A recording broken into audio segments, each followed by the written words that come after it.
আমার চ্যানেলের সকল বন্ধুদের স্বাগত। আজ আমি আপনাদের জন্য নিয়ে এসেছি ইলিশ ভাপা নিয়ে। এরকম সুন্দর টেস্টি ইলিশ ভাপা খেতে গেলে অবশ্যই ভিডিওটা পুরোটা দেখতে হবে। আমার এরকম সুন্দর সুন্দর ভিডিও পাওয়ার জন্য সাবস্ক্রাইব করে দিন আর পাশে থাকা বেল আইকন বাটনটি ক্লিক করে অল করে দিন, তাহলে আমার সমস্ত নিত্য নতুন ভিডিও সবার প্রথম আপনার ফোনে পৌঁছে যাবে। তাহলে চলুন দেখে নেওয়া যাক। ইলিশ ভাপা তৈরি করার জন্য সবার প্রথম নুন মাখিয়ে নিচ্ছি। নুন হলুদ দিয়ে ইলিশ মাছগুলো খুব ভালো করে মাখিয়ে নিচ্ছি।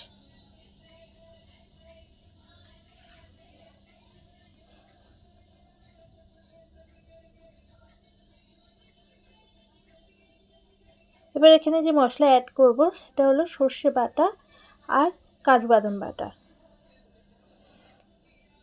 সর্ষে আর কাজু বাদাম বাটা দিয়েও ইলিশ মাছের পিসগুলো খুব ভালো করে মাখিয়ে নিচ্ছি।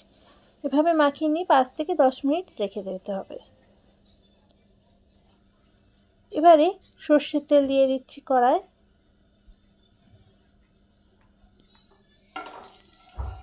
ইলিশ ভাপাতে সর্ষের তেল অবশ্যই দিতে হবে, সর্ষের তেল দিয়ে না করলে অতটা ভালো লাগবে না।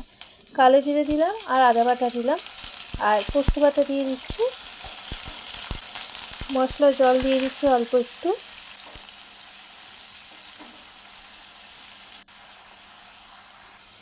যতক্ষণ না মশলা থেকে তেল ছাড়ে ততক্ষণ মশলাটা এইভাবে কষিয়ে যেতে হবে। দেখুন তেল ছেড়ে দিয়েছে, মশলাটা কষানো আমার হয়ে এসছে।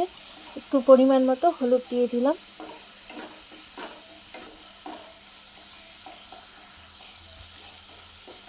একটু নেড়ে চেড়ে নিয়ে আবারও মশলা জল দিয়ে দিচ্ছি।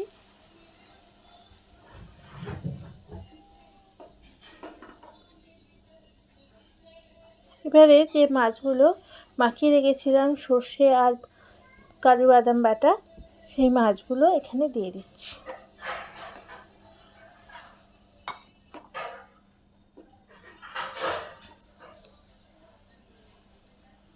বাকি যে মশলার জলটা ছিল সেটা দিয়ে দিলাম।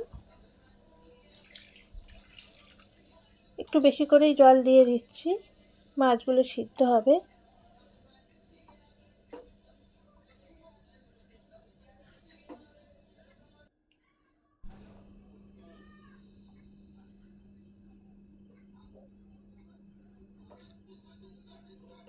এবার এখানে স্বাদ মতো নুন দিয়ে দিলাম। ইলিশ মাছে একটু বেশি করে নুন দিতে হয়, কারণ ইলিশ মাছে অনেকটা বেশি নুন লাগে। কাঁচা লঙ্কা দিয়ে দিলাম গোটা। ঢাকা দিয়ে ইলিশ মাছের ভাপাটা রেডি করে নেব।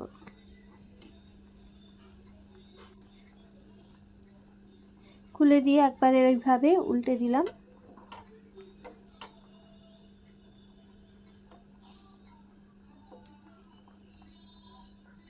আবারও ঢাকা দিয়ে দিলাম। আমার রেডি হয়ে এসেছে।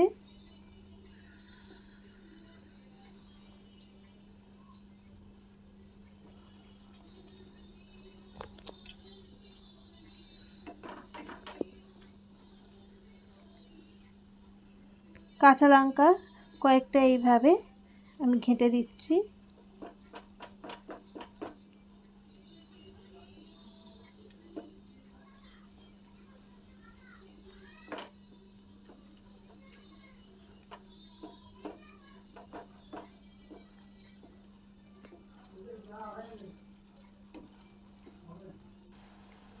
গ্যাস জোরে দিয়ে দিলাম, দিয়ে ভালো করে ফুটিয়ে নিয়ে গ্যাস বন্ধ করে দেব।